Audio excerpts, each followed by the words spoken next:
Il nous est dit dans 2 Chroniques 26, 16 à 21, comment le roi Osias fut puni par Dieu lorsqu'il tenta de brûler de l'encens sur l'autel des parfums dans le temple du Seigneur.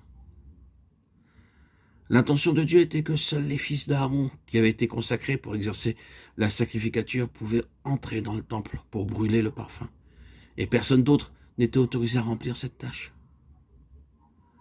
Mais le cœur d'Osias s'éleva à un tel point qu'il voulut brûler du parfum dans le temple.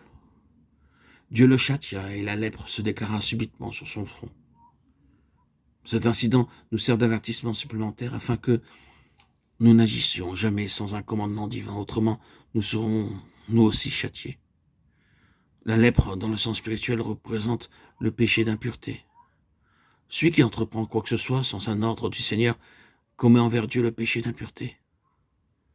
Dans l'œuvre divine, le zèle de l'homme n'est d'aucune utilité. Il ne lui est pas permis de promouvoir cette œuvre par son zèle.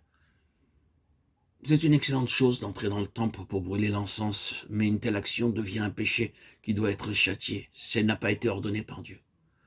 Le roi Osias offensa le Seigneur en pénétrant présomptueusement dans le temple pour brûler l'encens.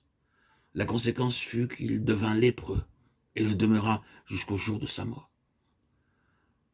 Nous ne pouvons pas ignorer un tel avertissement. Paul est un apôtre d'une profonde spiritualité. Remarquons ce qu'il a écrit aux saints de Corinthe dans sa 2e lettre. Pour nous, nous ne voulons pas nous glorifier hors de toute mesure. Nous prendrons au contraire pour mesure le domaine que Dieu a départi en nous faisant parvenir aussi jusqu'à vous. Nous ne dépassons pas nos limites comme si nous n'étions point parvenus jusqu'à vous, car c'est bien jusqu'à vous que nous sommes arrivés avec l'évangile de Christ. Nous ne nous glorifions pas hors de toute mesure des travaux d'autrui. Mais nous avons l'espérance, si votre foi augmente, de devenir encore plus grand parmi vous, dans notre propre domaine. 2 Corinthiens 10, 13, 15. Paul ici parle de son expérience. Il sait qu'il ne doit pas aller au-delà de la sphère que Dieu lui a impartie. Il ne veut pas dépasser les limites que Dieu lui a assignées. Il se sent responsable à l'égard de ce que Dieu lui a confié. Mais il n'ose pas être responsable à l'égard de ce que Dieu ne lui aurait pas confié. Comment l'Église pourrait-elle avoir des conflits et des divisions si tous les serviteurs de Dieu observaient cette règle? Dans l'œuvre de Dieu, pour chaque serviteur du Seigneur est impartie une activité avec ses limites. Chaque croyant a une course divinement fixée qu'il doit achever.